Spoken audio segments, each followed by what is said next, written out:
Alrighty, everyone. So I am back. This is King Kyrie coming at you with my Atlantis deck.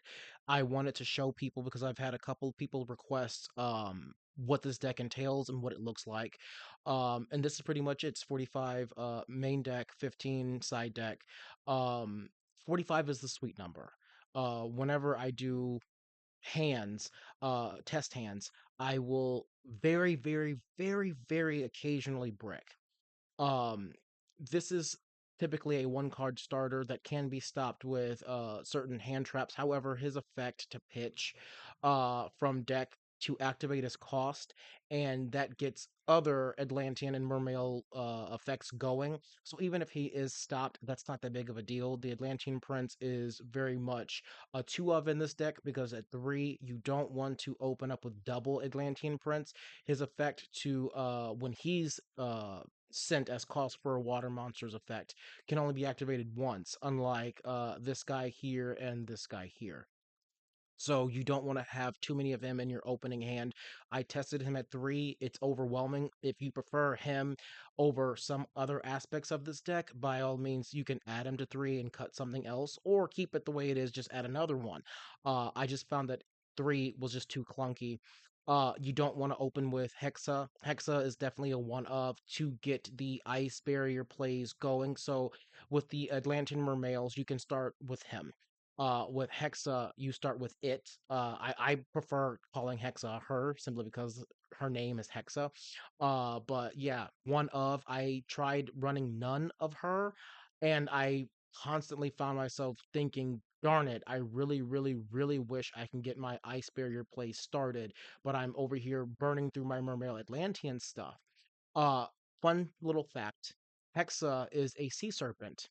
When it comes to sea serpents, you have this card here. Add one sea serpent monster from your deck to your hand, except for Atlantean Dragoons. Hexa is a water sea serpent. So, um, open with this, right? And say he isn't my normal summon. Say I end up getting Ice Jade here, IceJade Tremora, and I special summon him, which I actually do more often than I thought I would, because I don't want to have him as my normal summon. Having him as your normal summon is worst case scenario in most instances. However, you can do it. But IceJade Tremora oftentimes will be how I get him out. Or I will get him out by pitching him and then special summoning him. So if you pitch the Mermail Shadow Squad, you can special summon from your deck one Watermon. Let me see. Yeah. One Atlantean level 4 or lower Atlantean or Mermail monster from your deck. So that's usually how I'll get him out. I usually don't want to normal summon him, like I said. Anyway, going back to what I was saying. So his effect goes off, right? And I didn't already use my normal summon, is where I was going with this. If I get the effect off to add an Atlantean or Mermail from my deck to my hand, and by pitching him, so that effect goes off, then this effect starts in a new chain. I'll add this to hand while also usually getting her, or if I already have her in hand, I will grab him. If I didn't already normal summon, I can normal summon this one, and this one lets me normal summon an additional sea serpent monster, which I can normal summon Hexa. So I end up with 3 monsters on field, and if I am not assaulted by hand traps, and I activate Hexa's effect first, Hexa's effect is not cost. Hexa's effect can be stopped with Ash Blossom, and it can be stopped with Imperm. So if you activate this, and your opponent knows that, then you're not able to pitch Mirror Mage to Grave to get your effects off. So when Hexa sends Mirror Mage, if I'm able to do that, more often than not, I will still have cards in hand. And more often than not, I will have water monsters whose effects will be able to be triggered if I were to have her on field. How do I get her on field after I use my normal summons? Well, you pitch this for Hexa's effect. Mirror Mage's effect will trigger, allowing me to add Winds Over Ice Barrier to my hand. Wind Over Ice Barrier activates. I send Hexa to the graveyard, which again is cost. So if they have like a Ash Blossom or something that can stop this, which does hurt, but it isn't the end of the world, I'm able to summon her. And then again, I usually have enough in hand where I can use her effect, discard a card, usually something like her, something like him, which can he can get his effect in grave if he summoned from grave with a water monster. Him. So there's a lot going on. I can summon um using her effect Georgius effect when he's summoned allows me to bring this from grave. When I sink usually at that point to clear up my field into one of my tens, whether it's this one IceJade Ran Aegirine or Lancia, I will do that.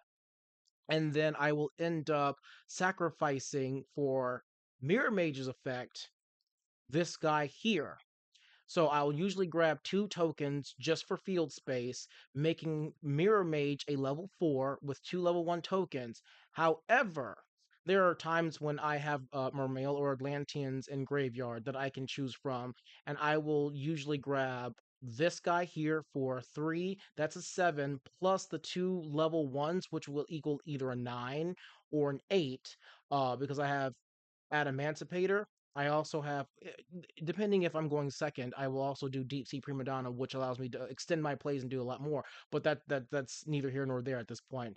Or I'll go into Ravenous Croco Dragon, which if you count it up correctly, so this guy here would be level 4. I would have 3 here for level 7, then the 2 tokens, which is level 9, allowing me to draw with Croco Dragon's effect 3 cards. That's just one way of doing things. There's a whole bunch that goes on, and this deck is very, very, very, very, I would say nuanced. There's a lot that goes into the thought process. It's not a clear cut path, and there's no real clear set end board. You want to end with at least one Lancia if you're going first. Now, whatever other synchro or exceed you end up with, or sometimes you will end up with a link monster, but you don't want to end your first turn with a link. With this deck, those are there to break boards. Fun fact here, and a lot of people don't know this. I think I've said this on a video before, but I'm going to say it again. Marincess Coral Anemone is a very key board busting tool for this deck, especially for those who are unaware of her effect. I'm going to read it in its entirety, then I'm going to move on to Zelantis, and I'm going to explain why this interaction works the way it does. So, with Marincess Coral Anemone, you can target one water monster with 1500 or less attack in your graveyard. Special summon it to your zone that this card points to. Also, you cannot special summon for the rest of this turn except for water monsters. This is a water monster, mono water monster deck. You will not have to worry about that at all. But if you add something else to it, some people I've seen added Hop Ear Squadron and that Locust thing, and they add Barone. Just know that you will be locking yourself out of those. If this card is sent from the field to the graveyard, you can target one Marincess. Yeah, that doesn't really apply because she's the only Marincess in the deck. You can only use each effect of Marincess Coral Anemone once per turn. Now, the clause that I want you all to understand is says, for the rest of this turn, you cannot special summon except for water monsters. Zelantis effect. You can only use control one Zelantis. Okay. That's not something that I was aware of until I just read it just now. Doesn't really matter. You don't really want to run more than one anyway, but you can only use each of the following effects of World Seas Atlantis once per turn. During your main phase, you can banish all monsters on the field, then special summon as many monsters as possible that were banished by this effect to their owner's fields, face up or in face down defense position. During the battle phase, you can destroy cards on the field up to the number of co-linked monsters on the field. Okay. The second effect doesn't go off for this deck as much as the first does. Marincess Coral Anemone says that I can only special summon water monsters.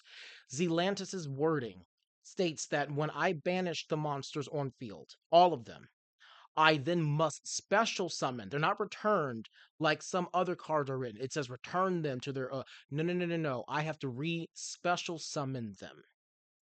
So this particular effect can be stopped with a solemn. So there are people that I guess didn't know that you can stop this effect with Solemn, and there are times when people will have a Solemn and they'll have the little thing saying, "Hey, do you want to Solemn this effect?" They won't do it because they're like, "Okay, well he's only got that one monster, or he's got nothing that can destroy my field." Well, your shit's about to get banished, which it does. Then I bring back all of my stuff, and you're left with no monsters except for water monsters. But with this particular format, how popular are those? So, what happens at that instance is usually a scoop. On this particular platform, you can't ask your opponent what just happened. You have to be able to pay attention.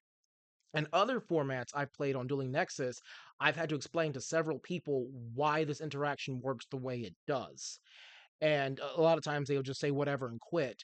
But others will be like, okay, that's cool. That's nice information. So in the future, if you're up against this, you know how to counter it. The best thing that I can recommend for anyone playing against me or anyone who uses Marincess Coral Anemone is to make sure she doesn't get her effect off. Because if her effect does not go off, where she special summons something from grave with 1500 or less attack, then we're not locked into the whole water thing. So even if someone does go into Atlantis, you'll still get your monsters back, typically in face down defense position, but you will get them back. Because there are certain decks where if a monster is banished, y'all are cooked. For example, Mitsurugi, I've banished that, and for whatever reason they only ran one of them, that giant snake thing, and they were hurting so bad. Draco Tail, same thing. Like if you banish some of their key stuff and they only run one of them, oh baby, they cannot get that back. So that is a good board busting. But anyway, Neptabyss, whatever, the Atlantean Press, Hexa, double Atlantean heavy infantry, running three of those gets clunky. You draw too many of them. It doesn't help to have multiple of those in hand because you don't want to summon both of those. You want to get their effects, which you can pitch from hand to blow stuff up. So three was just too many. Same thing with a mirror mage. There's too many ways of making this a card active. You can send to grave with what's it called? Foolish Burial. You can send to grave in Hexa. You can call him with a Medallion. You sometimes get lucky with Reasoning. You can summon him with Revealer. You get my point. There's too many ways of getting this person or getting this card where you need it to go. I personally don't want to run it at three. Defender of the Ice Barrier. While you control another Ice Barrier monster, your opponent's monsters cannot attack or declare an attack if their attack is greater than or equal to this card's defense. I've had several games where people were unaware of this, and they're trying to go for broke. There was one instance where they ended up having a card that reduced the attack and defense of all of my monsters, or they flipped the attack and defense, whatever. His defense was at 200, and they were trying to figure out why none of their monsters could attack. Well, because all of their monsters had more than 200 defense, which meant they had to go directly from battle phase to main phase 2 to destroy him, allowing me to live and come back and beat them the next turn. Um, there are these little things that people don't pay attention to that will sometimes cost them the game. This guy is definitely one of those things. Abysshrine, she is very good. I'll explain to you why. When you have another Mermail or Atlantean, which obviously they're easy to get, they're easy to add to hand, they're easy. It's easy to have. You can sacrifice them as a cost, whether on field or in hand, to either add to or special summon a level 7 fish, sea serpent, or aqua type monster. You can summon IceJade Ran Aegirine, a level 7 tuner, directly from your deck. I have level 1s, I have level 2s, I have level 3s. That's an 8, that's a 9, that's a 10. Synchro right off the bat because it's a special summon, means I didn't already normal summon. You get my point. That's what I get off of her. I also get the effect whether I pitched him, whether I pitched this guy, whether I pitched this guy, whether I pitched this guy. I get the effect, and I can it just opens up so much. And so, say I were to pitch Mermail Shadow Squad, summon this, Mermail Shadow Squad summons this, that becomes again a level 8. But then I get this effect to go off, so I get to pitch that, then I get to add this to hand, then I get to add this to hand since I already added her to hand. And so you just get so many plays off of just this one card with another Atlantean or Mermail. So very good plays there. And I'll show you guys some videos in other videos when I replay and show you how I use these effects. 3 Mermail Shadow Squad. This is one of the 2 3-ofs in the deck. You have to see him. You have to see this card. You only get its effect once, but once you get its effect off, typically you're in a very good position. Um, Going first, Spellbreaker is, I think, a very unfair card, but I use it to my advantage because I'm playing a rogue deck.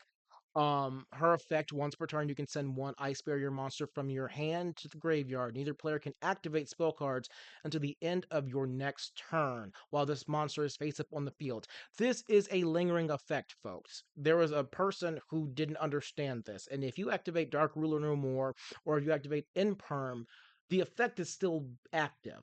It's a lingering effect that's still active until you try to activate the effect again. So if the effect time has not expired, Dark Ruler No More does not cancel her out, neither does Imperm. I looked into it because I thought it was odd that they activated that and they still weren't able to activate effects, and then it's like, oh, lingering effect. They missed the opportunity. You have to activate Imperm when she activates her effect, or it's too late. You can affect Valor her though, which I guess the way affect Valor is worded, it works that way, but you can't do the other 2 options, which I thought was odd. Um, yeah, we got Atlantean Dragoons here. Um, Revealer of the Ice Barrier, having 3 of her was clunky, even though she can discard herself. It was still, I didn't want to see 2 of her in hand, and then no, it was just I didn't. It was just too much. Same thing with Speaker. I was like, well, okay, if I have Speaker, and I have another Ice Barrier on field, I can just summon it. There was one game that I played, and I had all 3 Speakers in hand, and 2 spells and traps that didn't do anything. I think one was Dark Ruler No More, and the other was Foolish Burial. And I was like, I can't do anything if they Ash Blossom. I activate Foolish, Ash Blossom. Yeah, so there it goes. I ended up cutting Speaker right then and there to 2. General Wayne, really, really good against decks that rely a lot on their spells and traps, which Draco Tail does. It forces them to go after him if he's on field, meaning they have to use one of their effects uh intended for one of my bigger, more valuable targets on him, because Draco Tail cannot survive if their stuff has been banished.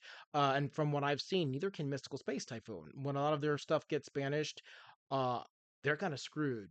So yeah, they definitely need to get rid of him. Also, he can be summoned with Georgius, because Georgius doesn't say level 4. Georgius says level 5. Wayne is level 5. When he's summoned, doesn't matter how he's summoned. If he's summoned, he can add a Ice Barrier card or Ice Barrier spell or trap from my deck to my hand. He's a good way of getting wins over Ice Barrier or freezing chains over Ice Barrier. Very rarely will I get the Medallion or will I get Ice Barrier with his effect. It's usually going to be one of these 2. And if I'm able to do anything further without being stopped, I will usually use the wins over Ice Barrier, tribute him to summon something else to progress my plays. IceJade Tremora, she's very good when it comes to resiliency. I'm able to special summon with her, but I'm also able, when she's in grave, if she sees a water monster destroyed, I can special summon an IceJade monster from my graveyard, which includes Ran Aegirine with very hefty defense that a lot of people don't see coming. So when they destroy something, they're like, okay, we're just going to run over and take him out. No, I've won because someone destroyed a water monster thinking they were just going to go into battle and finish me off, and I summoned her with 2500 defense. I stayed alive with like 1600 life points left, came back the next turn, fortunately drew into a Dark Ruler No More, turned off their monster effects, proceeded to wipe their board, and then go into the next. And they only had 1 card in hand, so they drew and ended up being 2 cards in hand. They scooped to my board. They knew they weren't going to win, and all because of her. Like I said, this deck is very nuanced. All of these cards have some sort of floating ability where they use each other to either bring themselves back or they bring something else out. And that's one of the reasons why I love this deck and I play this deck, is because there's just so much resiliency. It comes back and it keeps coming back for more. It's like a flood, which is why Atlantis. Anyway, General Raiho, Super simple floodgate. When your opponent's monster activates an effect on the field, uh, they must discard a card. And so when your opponent's monster effect activated on the field resolves. So it has to be able to resolve. If you don't want it to resolve, you don't pay the price. You don't discard the card. If you need it to resolve and you don't have a hand, it won't resolve. If you want it to resolve, you have to discard a card. A lot of times, people will do a bunch of stuff, and I happen to summon him when they have one card left in hand. If you have an effect like Dragoons that makes you discard a card to make sure that the effect resolves, and that's the only card you have in your hand, you just discard it for nothing. Because this is how it works. Dragoons is on the field. Let me see if I can find him. So that way y'all understand what I'm talking about. And I'm typing with one hand, one finger more specifically, but still. Is it not his name, Dragoon? Maybe it's Dragoon. Yeah, there he is. I just went too fast. Come on, come on. During your main phase, you can destroy one monster your opponent controls, and if you do inflict damage, and that's not what I'm looking for. Uh, Once per turn, when a card or effect is activated, quick effect, you can discard one card, negate the activation if you do destroy that card, and if you do, this card gains 1,000 attack. Here's what happens. You have one card in hand, and someone has Dragoon on the field. Cool. I activate an effect. General Raiho is already on the field. You choose to activate the effect of Dragoon. By discarding the card to activate the effect has not resolved yet. In order for it to resolve, because you want it to resolve, you have to discard an additional card. Someone didn't know that when they played against me, and they said that that is not worded correctly, that it is not considered the correct mechanic, that it's a bug in the system. And I tried to explain to him absolutely not, because if you need an effect to go off, right, but you have to discard as cost, the cost is discarding. The effect doesn't go through until after every other checkpoint has been met. So you discard to activate. General Raiho says, okay, you just paid your cost. You can have this effect resolve if you pay mine, which is an additional discard. That did not happen. So you cannot use the effect of Red Eyes Dragoon. It's negated. I continue with what I was doing. I I don't know how best to explain that. I don't know if you listening now understand what I'm saying, but that's how it works. Your cards have a cost. General Raiho has an additional cost in order for that effect to resolve. That's it. And for whatever reason, this card here does has a really weird interaction with Underworld Goddess, because people keep saying that she's unaffected. That's true, but it's like evenly matched. Evenly matched, when you get evenly matched, your opponent's not banishing your stuff because it's on you to choose. So if you're choosing to banish your own stuff, there are effects like IceJade Ran Aegirine. Let's see. Um, Come on. I'm trying to find it. Sorry, y'all. It's going too fast.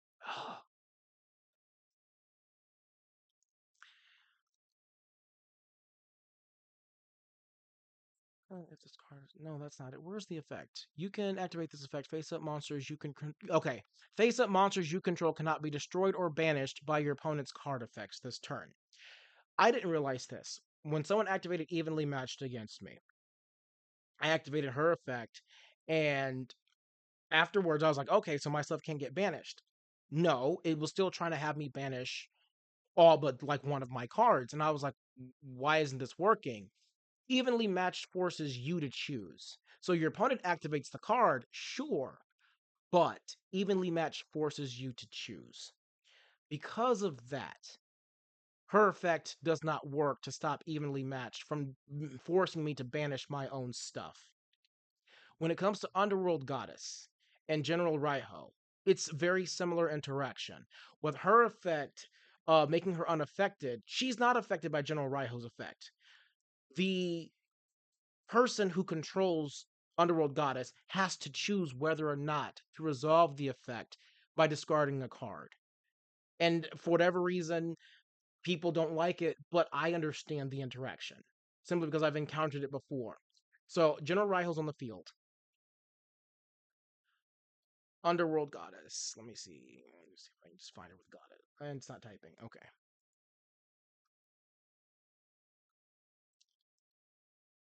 Oh, I thought I had her. Never mind. Uh, where does it say it? This link.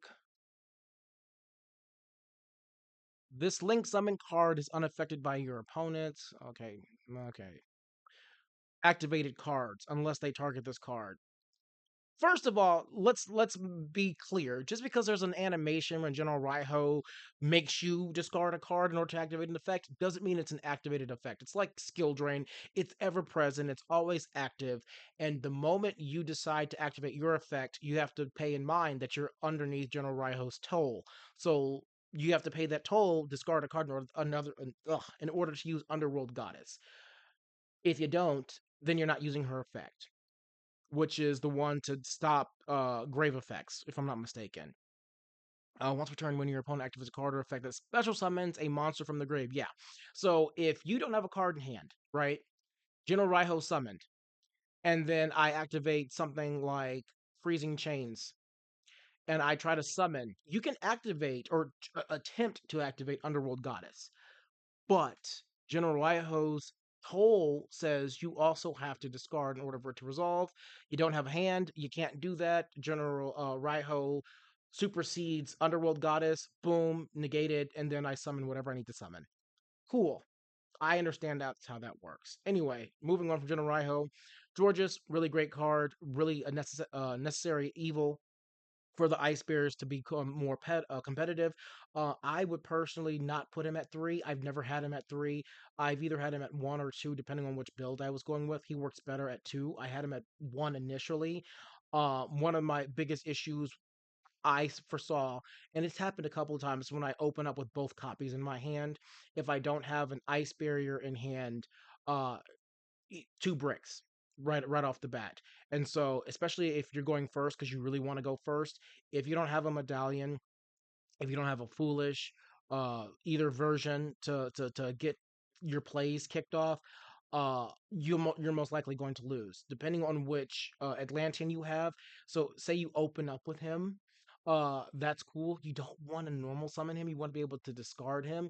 If you don't have one, two, three, four, some way of kicking off your play in addition to opening up with both of these, you're gonna be screwed. But anyway, moving on, IceJade Ran Aegirine, really great card.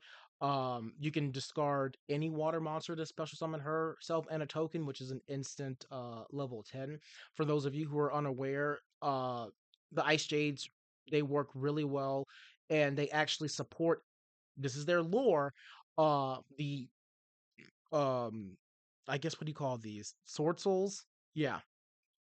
So they end up becoming the actual swords. So if you ever look at the art on the sword souls and you look at their weapons are actually the ice jades. So the ice jades, if you notice, if I click on her, how you see the, well, you can't because this is the shiny version, but like the red here is the same as the blade of the sword for Cheng Ying. She, so this is her as an, I guess, like a teenager. You have the younger version of her, and then this is the adult version of her that eventually becomes the sword for Cheng Ying. So what you just saw, she becomes this, which is also why they have the banish effects. So her effect banishes and protects. His effect, when something is banished, then you get to additionally banish. So that's why they work so well together. They're both the same level. They're both the same attribute. It's because she becomes his sword. Um, Anyway, moving on, Poseidra. Yeah, just a good one-of card. You can open with him. He isn't dead as long as you have another water monster in hand. He's definitely better for going second because he bounces, and if your opponent has something face up, he will also pop, if depending on what you send. So pretty much what you do with him. You never normal. You always special. You can normal, but you always special using his effect. When he does that, send as cost a water monster, which can also be Mirror Mage, by the way, to the graveyard to get your other stuff going. You also have a 2800 beater that also cannot be targeted for attacks if there is another monster on the field. Yeah, while you control a monster, except for him, your opponent's monsters cannot target this card for attacks. Seeing that he's 2800, you're like, that's nothing. But when you look at some of the other boss monsters, like Sword Soul, Ice Jade, Lancia, Trishula. Trishula's weaker. I will pair them together because I entice these people into attacking this version of Trishula. When you do that, you have to understand. Unless a card specifically says that it can activate during the damage step, you've already summoned this one. When this card is destroyed, and even if it's during the damage step, I can special summon Trishula, the original version of Trishula, from the extra deck or graveyard. Its attack becomes 3300, then half the attack of every other monster my opponent controls also negate their effects. For those monsters that aren't affected, congratulations, you dodged that particular bullet. But typically, this will end the battle phase. If you have no choice but to attack a monster, don't attack him, especially if you know Trishula's still in my extra deck because during the damage step, most decks can't get around that. And anytime this has happened during the damage step, I've always won the next turn afterwards. Anyway, Foolish Burial's Foolish Burial. This particular deck runs really well with reasoning because as you can see, I have ones, twos, threes, fours, sixes, fives, eights, sevens. Yeah, so really good. One medallion. I tried running this without medallion. There were times when I was like, I really needed an ice barrier, and so I added this back. It works. Foolish burial goods. Only reason why is to send that to grave. One of these copies. This is also good fodder for if I don't need anything at the moment and I end up with Forbidden Droplet, or I can discard that card with her or him. So yeah, no, it's one of those cards where very good utility. Dark Ruler going second hurt a lot before I added Dark Ruler to this deck. There are times when I don't open with Dark Ruler, but anytime I do and I'm going second, if they are not running Draco Tail, or even if they are, if I activate this card, they have to stop it. If they can't stop it, I can't deal damage and kill them that turn. But usually I will win because the boards that I build will send a lot of their stuff to grave, banish a lot of their stuff, or simply return it back to the extra deck, which a lot of decks cannot recover from. Wins over Ice Barrier, two of those, three was overwhelming. Freezing Chains, one of those. One of these, because I ran two and it was overwhelming, drawing both of them at the same time, and it happened so often. Two of these because they can recycle themselves various ways. I don't need to actually draw into those, but if I do, it's fun. It's helpful. Again, the same clause that works with these. I can discard Ice Barrier Trap with him, with her, just a whole bunch of stuff. So, yeah, I was debating on whether or not having two of those or not, but I decided to have one Infinite and Perm and then two Dominus because I am not affected by the negative impacts. So yeah, that's that. Coral Dragon, Deep Sea Prima Donna. I initially did not have her, and I was like, I'm getting screwed here. I have ways of having a level 7. Uh, Tuner, I need to be able to tune for level 7 that can possibly do something. And then I remembered her, and I was like, oh, bet. So I added her, and she actually comes in quite handy quite often. Mm, let's see. Of course, Adamantipator, Trishula, Kroko Dragon.